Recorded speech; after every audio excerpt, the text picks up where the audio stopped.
मित्रांनो, भाजपचे सहयोगी खासदार आणि प्रसिद्ध उद्योगपती संजय काकडे यांनी एक महत्वपूर्ण विधान केलेलं आहे. नक्की ते काय म्हणाले आपण प्रथम पाहूया. मला वाईट वाटतं की उद्धव साहेब ठाकरे मुख्यमंत्री, मला त्यांचा पूर्ण स्वभाव माहिती, पण ते कसे खिचडीमध्ये अडकले हे परमेश्वरच माहिती. माझ्या माहितीप्रमाणे ते गुदमरत आहेत. त्यांचं प्रत्येक स्टेटमेंट बघा आणि प्रत्येक व्यक्तीला गुदमरत आहेत. आज ना उद्या ते तिथून बाहेर येतीलच. मला त्यांचा स्वभाव पूर्णपणे माहिती आहे. ते कुठल्या कल्चरचे, कुठल्या स्वभावाचे. 25 वर्ष भारतीय जनता पक्षाचे मोठे भाऊ आणि 5 वर्ष लहान भाऊ म्हणून राहिले ते. मग यावर पलटवार करत असताना नवाब मलिक असं म्हणाले की धंदेवाईक व्यक्तींनी राजकारणात पडू नये, आणि अजित पवार असं म्हणाले की संजय काकडे यांची विश्वासार्हता नक्की किती. मग मित्रांनो, हे आरोप प्रत्यारोप हे होत राहणार आहेत, परंतु प्रश्न हा आहे की उद्धव ठाकरे हे गुदमरत आहेत का आणि ते बाहेर पडणार आहेत का. आणि मग जेव्हा आपण उद्धव ठाकरे यांच्या राजकीय व्यक्तिमत्वाचा विचार करतो तेव्हा त्यांच्या व्यक्तिमत्वाची काही वैशिष्ट्ये आहेत जी पटपट मी तुमच्या समोर मांडणार आहे. यामध्ये पहिलं महत्वाचं वैशिष्ट्य असं आहे मित्रांनो की उद्धव ठाकरे यांना आव्हानं पेलायला आवडतं. कारण मित्रांनो, त्यांचं संपूर्ण राजकीय कारकीर्द जर पाहिली तर आव्हानांनी भरलेली अशी ती राजकीय कारकीर्द असेल. मग नारायण राणे यांनी पक्ष सोडून जाणं असेल, किंवा राज ठाकरे यांनी वेगळी चूल मांडणं असेल, किंवा 2009-2012ला विधानसभा आणि मुंबई मनपामध्ये आलेलं अपयश असेल, किंवा कमी मिळालेलं यश असेल, किंवा 2014ला भाजप आणि सेनेची तुटलेली युती असेल. त्यावेळेस तर थेट संपूर्ण देशामध्ये मोदी लाटचा डंका होता आणि ती मोदी लाट उद्धव ठाकरे यांनी अंगावर घेतली होती. म्हणजे एकूणच उद्धव ठाकरे यांचं एक राजकीय व्यक्तिमत्व असं बनलेलं आहे की राजकारणामध्ये त्यांना आव्हानं पेलायला आवडतं, आणि सध्या मुख्यमंत्री पद हे देखील ते आव्हान समजून स्वीकारलेलं असावं आणि याला देखील ते सहजपणे पेलू शकतात. यामध्ये दुसरा महत्वाचा मुद्दा मित्रांनो की योग्य वेळी योग्य निर्णय किंवा संयम दाखवून त्या योग्य क्षणाची वाट पाहण्यामध्ये त्यांच्यामध्ये एक कला आहे, किंवा तो एक संयम आहे. कारण ते एक फोटोग्राफर आहेत आणि फोटोग्राफरला योग्य छायाचित्र मिळण्यासाठी काही काळ तिथं थांबावं लागतं, आणि मग जेव्हा योग्य वेळ येईल तेव्हा तो क्लिक करावा लागतो किंवा तो छायाचित्र टिपावं लागतं. तसंच ते राजकारणामध्ये देखील करतात की आपले जे काही विरोधक असतील किंवा आपल्या विरुद्धच्या ज्या काही खेळी असतील यासाठी ते योग्य वेळेची वाट पाहतात, आणि ह्या योग्य वेळेची वाट पाहण्यासाठी जो कालावधी असतो त्या काळासाठीचा लागणारा संयम हा उद्धव ठाकरेंकडे दिसून येतो. आणि त्यामुळेच मग त्यांच्या विरोधात जे गेलेले त्यांचे विरोधक आहेत ते योग्य वेळ बघून त्यांनी टिपलेले आहेत. आणि शिवसेना संपवण्याच्या वल्गना आतापर्यंत ज्यांनी केल्या मागील 10, 12, 15 वर्षामध्ये अशा खूप मोठ्या वल्गना झाल्या. जेव्हापासून उद्धव ठाकरेंकडे नेतृत्व आलं तेव्हापासून खूप जास्त झाल्या.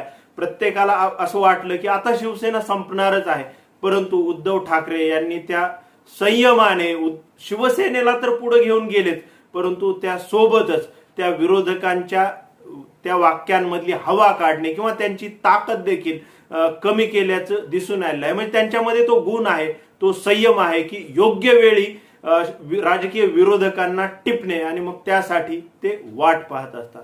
यामध्ये तिसरा महत्वाचा गुण मित्रांनो की असं सांगितलं जातं, शिवसैनिक बोलतात की उद्धव ठाकरे हे शांत संयमी आहेत, परंतु ते तितकेच कणखर आणि कृतिशील देखील आहेत. आणि मग मित्रांनो, आपल्याला हे लक्षात येतं की जेव्हा त्यांच्यावरती मुख्यमंत्री पदाची जबाबदारी पडली तेव्हा कोणालाही असं वाटलं नव्हतं की हे जे जगासमोरचं संकट आहे ते इतक्या मोठ्या प्रमाणामध्ये येईल. आणि या परिस्थितीत चांगले नेते जिथे गांगरून जातात, बेताल वक्तव्य करतात, काहीतरी चुकीच्या कृती करून बसतात, तिथं उद्धव ठाकरे यांनी देशामध्ये सगळ्यात पहिल्यांदा कृती करायला सुरुवात केली. पहिल्या लॉकडाऊनच्या वेळी देखील, त्याच्या आधीच महाराष्ट्रामध्ये निर्बंधांना सुरुवात झाली होती, आणि आता सध्या सुद्धा दुसऱ्या लॉकडाऊनच्या आधी किंवा अन्य राज्य लॉकडाऊन होण्याच्याही आधी उद्धव ठाकरे यांनी महाराष्ट्रामध्ये कडक पावलं उचलायला सुरुवात केली होती.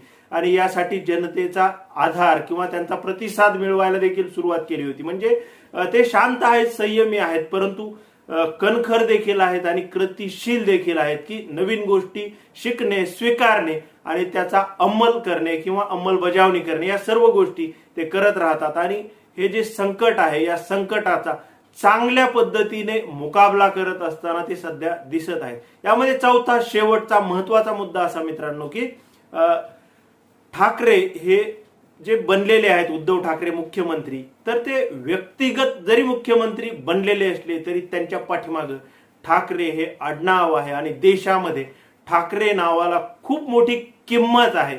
आणि मग जेव्हा ते जर व्यक्तिगत आधी 10-5 वेळेस कुठंतरी लोकप्रतिनिधी बनलेले असते आणि मग अशी जर वेळ आली असती की आता काहीतरी वेगळं करायचंय, अडचणीत सापडलेलं आहे, तर ते झटकन निर्णय घेऊन कदाचित मोकळे होऊ शकले असते. परंतु ठाकरेंचा आतापर्यंतचा इतिहास जर पाहिला 2019 पर्यंतचा, तर ठाकरे कुटुंबामधील कोणीही या संसदीय राजकारणामध्ये उतरलेलं नव्हतं, लोकप्रतिनिधी बनलेलं नव्हतं. आदित्य ठाकरेंच्या रूपाने पहिला आमदार 2019ला पहिल्यांदा ठाकरे कुटुंबात झाला आणि त्यानंतर उद्धव ठाकरे हे पहिल्यांदा ठाकरे कुटुंबात मुख्यमंत्री बनलेले आहेत.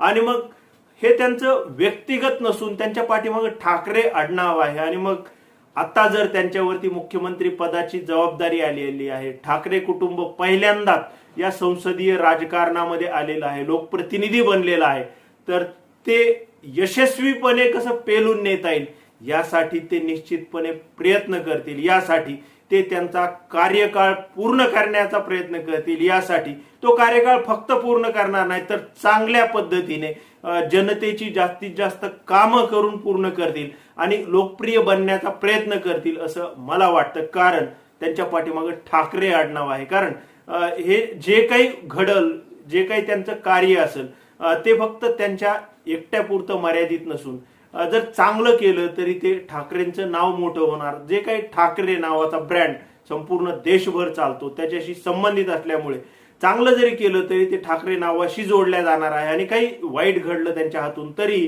ते ठाकरे नावाशी जोडल्या जाणार आहे. त्यामुळे प्रत्येक पाऊल ते काळजीपूर्वक उचलतील. आणि मग जे काही सहकारी पक्ष आहेत अशा छोट्या छोट्या गोष्टींनी मला असं वाटत नाही की ते गुदमरून जातील. आणि जरी तशी वेळ आलीच तरीही मग त्यातून कसा मार्ग काढायचा हे ते सहकारी पक्षांसोबत असेल किंवा मग प्रशासकीय पातळीवर असेल किंवा अधिकाऱ्यांच्या सोबत असेल, त्यांच्यासोबत चर्चा करून निर्णय घेतील आणि त्यातून मार्ग काढतील. परंतु जर गुदमरले तरीही ते बाहेर पडतील अशी मला शक्यता अजिबात दिसत नाही. आणि मग मित्रांनो, आता राहतो प्रश्न की संजय काकडे असं नक्की का म्हणाले की उद्धव ठाकरे गुदमरत आहेत आणि ते बाहेर पडू शकतात. तर संजय काकडेंची क्लिप जर व्यवस्थित ऐकली, पुन्हा एकदा ऐकूया. मला वाईट वाटतं की उद्धव साहेब ठाकरे मुख्यमंत्री, मला त्यांचा पूर्ण स्वभाव माहिती, पण ते कसे खिचडीमध्ये अडकले हे परमेश्वरच माहिती. माझ्या माहितीप्रमाणे ते गुदमरत आहेत. त्यांचं प्रत्येक स्टेटमेंट बघा आणि प्रत्येक वक्तीला गुदमरत आहेत. आज ना उद्या ते तिथून बाहेर येतीलच. मला त्यांचा स्वभाव पूर्णपणे माहिती आहे. ते कुठल्या कल्चरचे, कुठल्या स्वभावाचे. 25 वर्ष भारतीय जनता पक्षाचे मोठे भाऊ आणि 5 वर्ष लहान भाऊ म्हणून राहिले ते. ही संजय काकडेंची क्लिप पुन्हा एकदा व्यवस्थित ऐकल्यानंतर लक्षात येतं की यामध्ये 4 महत्वाच्या गोष्टी आहेत. यामध्ये संजय काकडे हे सांगतात की मला त्यांचा जेवढा स्वभाव माहिती आहे किंवा मी त्यांना व्यक्तिगत ओळखतो, म्हणजे त्यांनी असं दाखवायचा प्रयत्न केलाय की उद्धव ठाकरे आणि ते खूप जवळचे आहेत, त्यांना त्यांचा स्वभाव चांगला माहिती आहे. दुसरा मुद्दा त्यांनी असं सांगितलंय की ते सध्या गुदमरत आहेत, म्हणजे कुठेतरी 3 पक्षामध्ये बिघाडी आहे असं दाखवण्याचा तो प्रयत्न असावा. तिसरा महत्वाचा मुद्दा की ते बाहेर पडतील, म्हणजे एक आशावाद आहे की ते जर बाहेर पडले तर मग नक्की काय घडणार, तर भाजप सोबत जाऊन मिळतील अशी ती एक शक्यता असेल. आणि चौथा महत्वाचा मुद्दा की 25 वर्ष ते मोठा भाऊ म्हणून आणि 5 वर्ष छोटा भाऊ म्हणून, म्हणजे मुद्दामून आठवण करून दिलेली आहे की भाजप सोबत कसा मोठा भाऊ होते, नंतर आता कसे छोटा भाऊ झाले आणि पुन्हा एकदा येऊन त्यांनी छोटा भाऊ बनावा, अशा प्रकारचा तो संकेत असावा. म्हणजे हे 4 महत्वाचे मुद्दे आहेत. मग संजय काकडे नक्की असं का म्हणाले, तर तुम्हाला जर आठवत असेल तर मागील 2 महिने, 3 महिने, 4 महिन्यापासून भाजपचे नेते सातत्याने म्हणतात की 2 मेच्या नंतर महाराष्ट्रामध्ये प्रचंड राजकीय घडामोडी घडतील आणि सरकार पडू शकणार आहे. आणि असे कितीतरी भाजपचे नेते म्हणाले होते. अगदी पंढरपूरच्या पोटनिवडणुकीत स्वतः देवेंद्र फडणवीस म्हणाले होते की सरकार बदलायचं माझ्यावरती सोडा. आणि 2 मेचा मुहूर्त खूप जणांनी सांगितला होता आणि आता असं घडलं की 2 मे संपून गेली. 2 मेला जो निकाल यायचा होता तो असं वाटलं होतं भाजपाईंना की त्यांच्या फेवरमध्ये येईल, त्यांच्या बाजूने येईल, परंतु तसं घडलेलं नाही. त्यांच्या विरोधात तो निकाल आलेला नाही. फक्त विरोधात नाही तर दणदणीत विरोधात आलेला आहे. आणि मग अशा परिस्थितीत महाराष्ट्रामध्ये जे 106 म्हणजे 1 आत्ता वाढल्यानंतर 106 लोक आहेत ते शाबूत कसे ठेवायचे त्यांच्यामध्ये चुळबुळ कशी होऊ द्यायची नाही किंवा त्यांना गुदमरू कसं द्यायचं नाही, तर मग त्याच्यासाठी उद्धव ठाकरे गुदमरलेले आहेत असं कदाचित सांगितलं गेलं असावं. आता नक्की आशावाद काय आहे, कारण बंगालमध्ये हरल्यानंतर आज केंद्रीय पातळीवर भाजपची अशी परिस्थिती आहे की नरेंद्र मोदी यांची प्रतिमा संपूर्ण देशभर जगभर खराब होत आहे. ते स्वतः त्यांची प्रतिमा व्यवस्थित करण्यामध्ये व्यस्त आहेत. त्यांना महाराष्ट्राकडे लक्ष द्यायला वेळ नाहीये. योगी आदित्यनाथ जे त्यांचा दुसरा चेहरा आहेत, त्यांचं उत्तर प्रदेश स्वतः त्यांच्या हातातून निष्ठत आहे. अयोध्या, काशी, मथुरा आणि स्वतः त्यांचा मतदारसंघ गोरखपूर या मतदारसंघात ते दणदणीत हारलेले आहेत आणि तेथील पंचायत निवडणूक निकालामध्ये भाजपची प्रचंड पिछेहाट झालेली आहे आणि समाजवादी पक्ष तिथे खूप मोठं बहुसंख्येने निवडून आल्याचं दिसून येत आहे. म्हणजे योगी तिकडे उत्तर प्रदेशमध्ये अडचणीत आहेत, मोदी इकडे दिल्लीमध्ये अडचणीत आहेत आणि अमित शहा त्यांच्या सर्व रणनीती या बंगालमध्ये फेल गेल्याचं दिसून आलेलं आहे. सर्व दावे पहिल्या फेज नंतर दुसऱ्या फेज नंतर जे त्यांनी केले होते की आता इतके सीट जिंकणार, तितके सीट जिंकणार, 200 पार करणार, हे सर्व खोटं ठरलेलं आहे. अशा परिस्थितीत आता त्यांना महाराष्ट्रामध्ये हालचाली करण्यासाठी अजिबात वेळ नाहीये. त्यांना त्यांच्या स्वतःच्या प्रतिमा, स्वतःवरती लागलेले डाग किंवा स्वतःच केलेली वक्तव्य जे खोटे ठरलेली आहेत यापासून कुठंतरी दूर जायचं आहे. प्रतिमा सुधारायच्या आहेत, कुठंतरी काही काळ का होईना मीडियापासून लांब राहायचं आहे, तोंड लपवायचं आहे, अशी परिस्थिती आहे. आणि मग अशा वेळी महाराष्ट्रात इतक्यामध्ये सत्तांतर करण्यासाठी मोदी, योगी, अमित शहा हे काहीही प्रयत्न करणार नाहीत. आणि मग जर असा प्रयत्न पुढील 6 महिने, वर्षभर, 1.5 वर्ष काहीही तिकडून केला गेला नाही तर 106 मध्ये खूप मोठी चलबिचल होऊ शकते आणि मग ही चलबिचल कदाचित भाजपसाठी जीवघेणी ठरू शकते. महाराष्ट्र भाजपला मेगा गळतीचं कारण ठरू शकते आणि ही कुठंतरी थांबवण्यासाठी संजय काकडेंचा वापर करून संजय काकडेंना कदाचित बोलायला लावलं असेल की उद्धव ठाकरे गुदमरत आहेत, ते बाहेर पडू शकतात. मी त्यांना खूप जवळून ओळखतो, त्यांचा स्वभाव माहिती आहे आणि मग ते 25 वर्ष मोठा भाऊ, 5 वर्ष छोटा भाऊ हे सर्व केलं असावं असं मला वाटतं. याबाबत तुम्हाला नक्की काय वाटतं कमेंट करून नक्की सांगा. आजच्या पुरतं इतकंच, थांबतो. धन्यवाद.